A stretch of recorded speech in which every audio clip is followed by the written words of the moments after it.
How's it going, everyone, and welcome back to another nightly review. Today we will be going over the Golden Knights' 2-0 loss to the Minnesota Wild. So, some very interesting developments before we get into this game. So Mark Stone did not play, and neither did Alex Pietrangelo, who apparently sustained an upper body injury when he was shot blocking at the end of the game last game. So, no Mark Stone, no Alex Pietrangelo, no Braden McNabb, no Leonard. That's about $27 million that's injured right now. That is an unbelievable amount. So Kaapo Kähkönen would be starting for the Wild tonight, so he finally gets a start against the Golden Knights. And to replace Stone and Pietrangelo, Kolesar and Coghlan were put back in. The defensive pairs were Martinez, Theodore, Hague, Whitecloud, and Holden and Coghlan. I actually like keeping Coghlan and Hague apart because Holden and Whitecloud are better defensively than those two are. And so I like that they're separated so that you can have one really defensive defenseman on that. And then the third, Tuck was put up on the first line, and Kolesar was put on the third line with Lasnois. Honestly, even though they lost 2-0 and were shut out, the Golden Knights didn't play the worst game, except for the first period. The first period was rough, and they actually started out pretty decent. They got the first two shots of the game. They looked pretty good 3 minutes in, and then it just stopped. Fleury stopped Brodin, then Fleury stopped Kaprizov. Nosek missed a net in front. The fourth line looked pretty good. The fourth line was hemming the Wild in their zone a couple times. They just couldn't get any offensive chances. And then there's a too many men call, which was served by Zuccarello. Glass missed a one-timer, and there was no shots for the Golden Knights on that power play. Nosek missed the net again. Fleury then stopped Zuccarello again. But Fleury can't stop all of them. It's in the offensive zone, and with the third line out, and with the third pair out, Coghlan decides to pinch and have Keegan Kolesar give him no time to get back to the defensive position. So Kolesar turns over the puck, which, wasn't good, but I don't know why Coghlan was pinching when he didn't have the puck. And then it goes the other way, and it's a 2-on-1 for Rask and Fiala, with Holden trying to fix it, and most defensemen aren't. And I'm not going to blame Holden for that 2-on-1 and that goal that Fiala scored from Rask. Why was Coghlan pinching? I know it sucks that Kolesar turned over the puck, but Coghlan pinching is why that is a 2-on-1. So shots 13 minutes in, the Golden Knights finally get another shot on goal. So at that point, it's 10-3 shots for Minnesota. There were 11 minutes between Golden Knights shots in the first period. Reeves missed the net, and the Golden Knights at that point in the game looked just slower than the Wild. Now, I'm not going to pretend how big of a loss Stone and Pietrangelo are, because that's your captain and one of your alternate captains. That is a huge loss in the locker room. That is a huge loss in the locker room, and not only on the ice.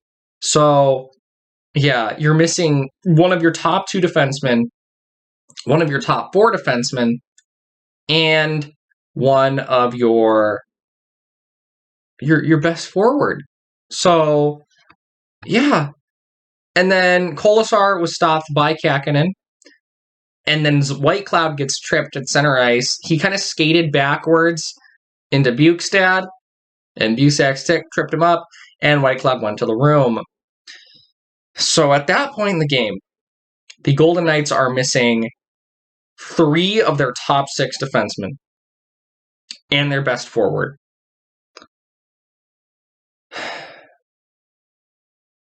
So yeah, anyway, then in the second period, or right before the end of the first period, Eriksson Ek got a tripping call.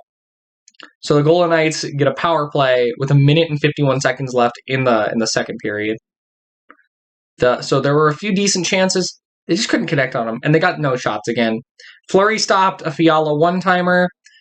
There were too many defensive turnovers still, and it wasn't the defense who was turning them over. The only defenseman who I can say, besides Coghlan, who had a rough game, Theodore had a rough game.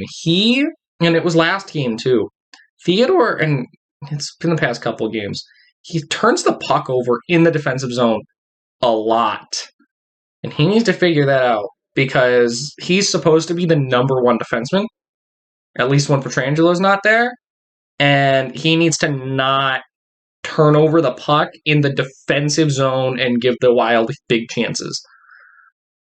But then Suter tripped glass, and this is where a momentum change happened. So there was a short scramble in front of Kakkonen. Kakkonen then stopped Smith. Stevenson hit a post on that power play, and Fleury stopped Parise shorthanded. But luckily, during that power play, Whitecloud returned to the bench. Obviously, the Golden Knights did not score on that power play, but they did get some very good chances. Kakkonen stopped Haig. Fleury stopped Fiala. Glass hooked Parise. No shots were allowed. My God, the Minnesota power play might be the worst thing I've ever watched in my entire life. It is miserable. They can't even get in the zone. Like, it is horrendous. And when they are in the zone, I don't know what the hell they're doing. It's horrible. Whatever assistant coach runs that power play needs to be fired 10 games ago.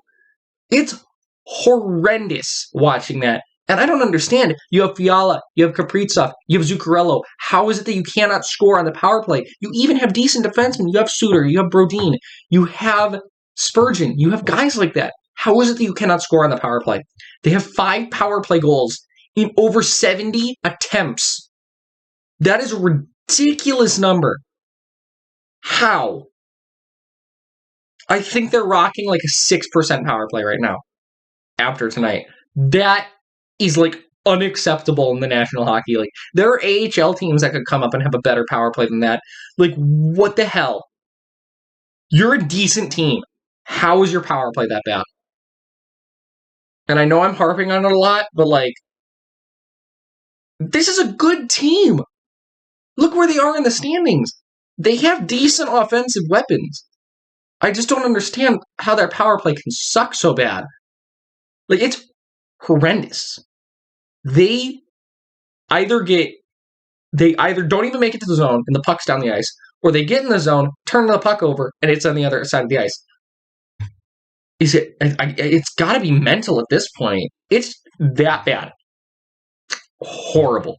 It makes Detroit and Ottawa's power play from the last season and the season before look godly. Like, what? I don't even know what I'm watching when I watch that power play. Anyway, Fleury then robbed Eriksson Ek. Theodore did get a good shot block there, too.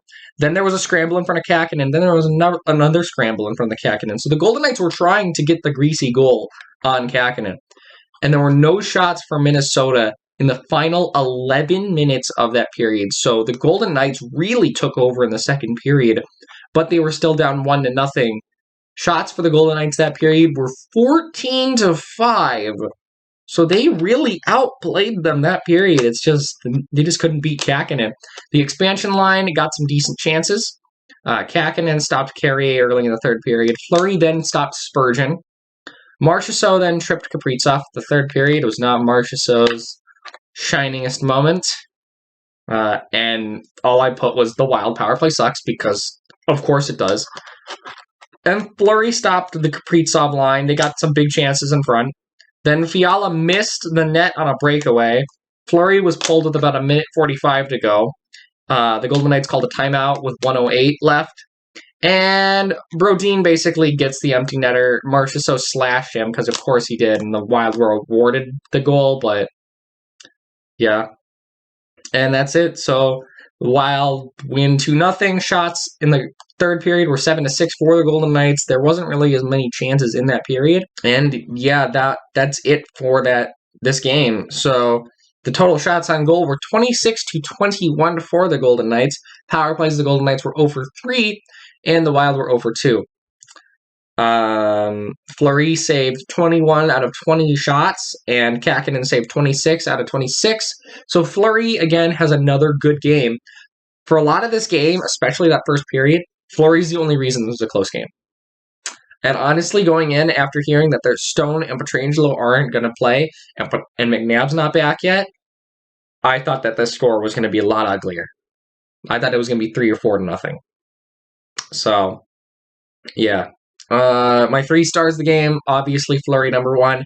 Number 2 and number 3, I had to look back and think who had some decent games.